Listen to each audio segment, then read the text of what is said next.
Well, good morning. We've got another update for you guys. I'm coming at you from my camp here in Virgin, Utah.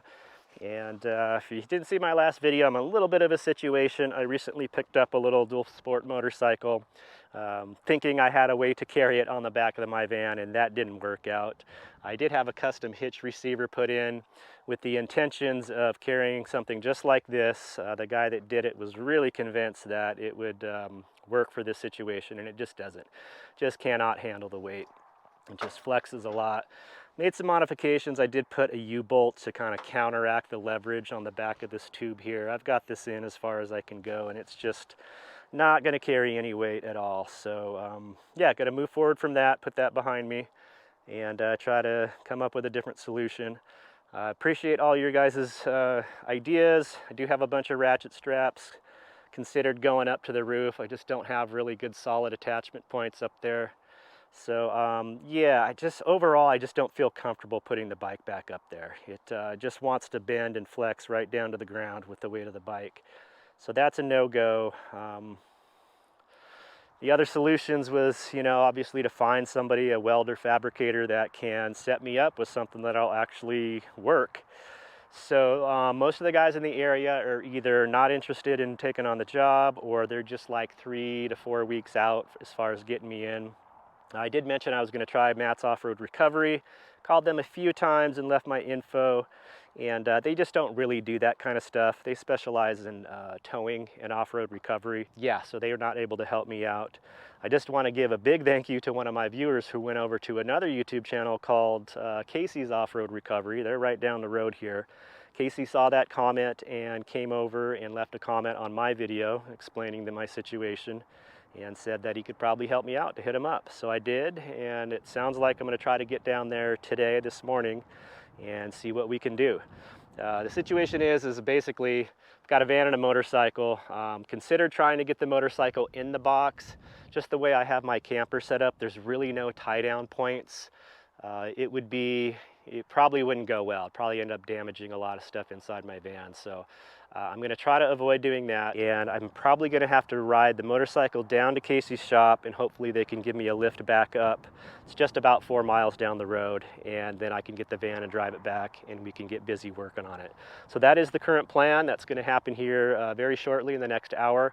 So I'm going to get the van out of here, staged up at the road, ride the bike over, hike back, drive the van back over, and we should be ready to go. So we're gonna continue this adventure and see how it goes. All right, guys, so we're down here at Casey's shop. It was so awesome to come up and do the little shuttle for me. Casey, I appreciate it, man. Hey, you bet. We're having a good time this morning already. Yeah, we got some ideas for a solution here, so we're gonna get busy and see what we can come up with. Get that thing up there like that. All right, so what we did, we took a piece of square tube that's actually quarter wall instead of this thinner stuff, and we slid it clear through the receiver into the back.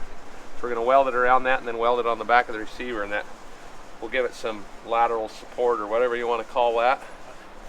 And that should help it.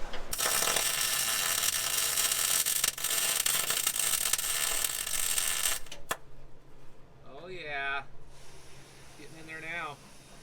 Really hard to get in there though. It's a tight spot. It is.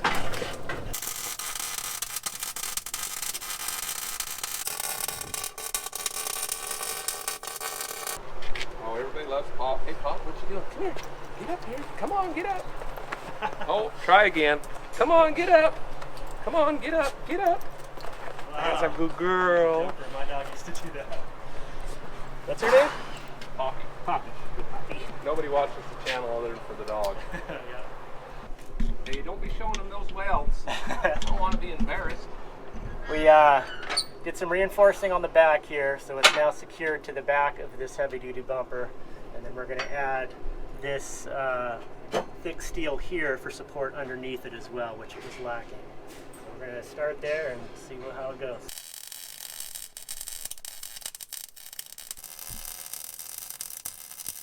All right, I think we have a solution here. Thanks to Casey, we kind of put our heads together here. He happened to have some scrap metals. And Casey, again, thanks, man. Hey, you bet, anytime. Hopefully that'll be a permanent fix and get you on the road. Yeah. So here's what we did. We basically put a big thick piece of steel underneath the hitch there. That's welded to this big heavy duty bumper. And then same thing underneath. It's reinforced to the back as well. You probably can't see that, but it's pretty solid. I was standing up here jumping up and down, and I no longer get the flex from the hitch. It just sinks the suspension, so that should get me going. I'm gonna get all my stuff bolted on and try to load the bike. Get me going down the road.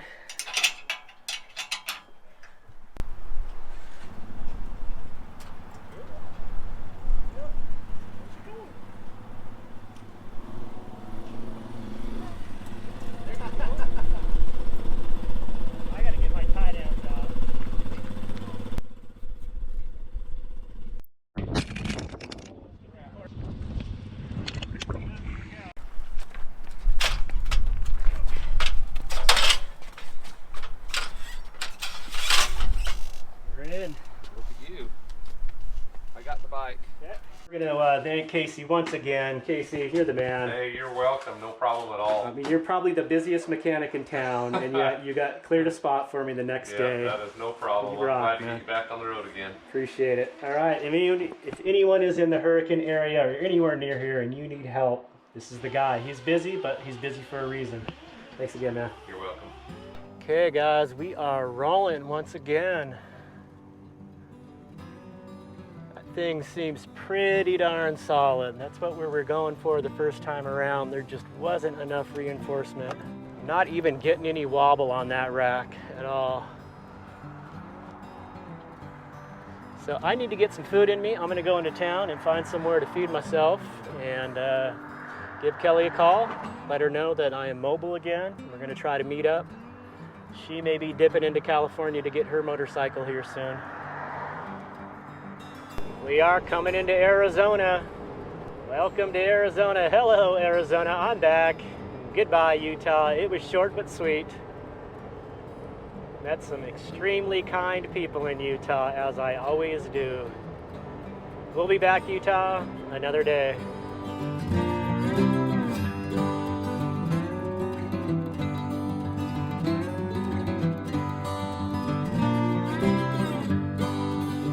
This is a pretty spectacular drive. This giant cliff in front of us, I can't even bend down and see to the top. It's so steep and so high. Pretty rugged terrain. Imagine what it was like before they plowed through here to put this highway in.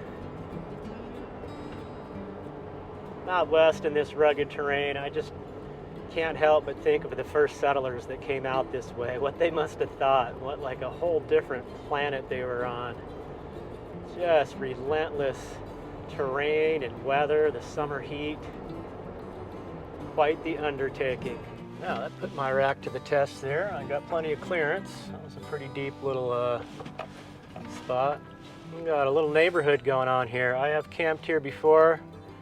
It has been, I had the Dodge, so at least 4 years, and the travel trailer that's straight ahead we're about to pass by, the old travel trailer, was here in the exact same spot 4 years ago. I wonder if they've ever moved. That's funny. Yeah, I got a whole little village going on in here. I can't believe it. I gotta check my old video, but I totally know that trailer. That is funny. Get to see how my clearance is off the back with this new rack. It's sitting up pretty high, so I should be good. Well, like the last time I came in here, I was lucky to get a spot. Looks like Kelly was lucky as well. Well, the rack is doing good. There's no bouncing around, no wobbling. Very good. Squeezed by Kelly here. Yeah, wasn't able to go around the other way. Well, that guy in that old travel trailer is probably saying same thing about me. Gosh, it's been 5 years and the same guy comes back. Okay, well, we'll give you a little shot of camp here. It's actually a pretty nice spot up against these mountains here. It has been quite windy. We've got high winds through the weekend and kind of a heat wave. It's not going to be too bad here, just about 90 degrees. But where I'm going to be heading from here, it's going to be up over 100 for a couple days. So I'm kind of waiting for that to drop Temps are supposed to drop after that little heat wave. So as you can see, Kelly has moved on. Unfortunately, she had to get back on the road. We were able to spend a good couple days together here. That was really nice. We seem to be like two ships passing in the night lately, but hopefully this summer we can reconnect and have some good adventures together. We have a moto trip planned, so hopefully that all works out. We can get geared up for it. But yeah, this area, there's a lot of trash in the area. A lot of locals come here to dump their trash. And there's a shooting range here, like I mentioned. A lot of the trash ends up there, but you see a lot of this, just big piles of stuff. And unfortunately in the washes, people back their pickup trucks and just dump their trash and furniture and mattresses and all that. But I'll do what I can to pick up. I did my magnet thing to get all the nails out of here. There was quite a few. So yeah, we'll give you a quick look at the rack setup. It has held up very well on the drive here from Utah. No bouncing around, no wobbling. It's been super solid. I can actually see the tail light and the front tire for my side mirrors while I'm driving, and it's just solid. I don't get any of this. It doesn't seem to be bouncing that way either.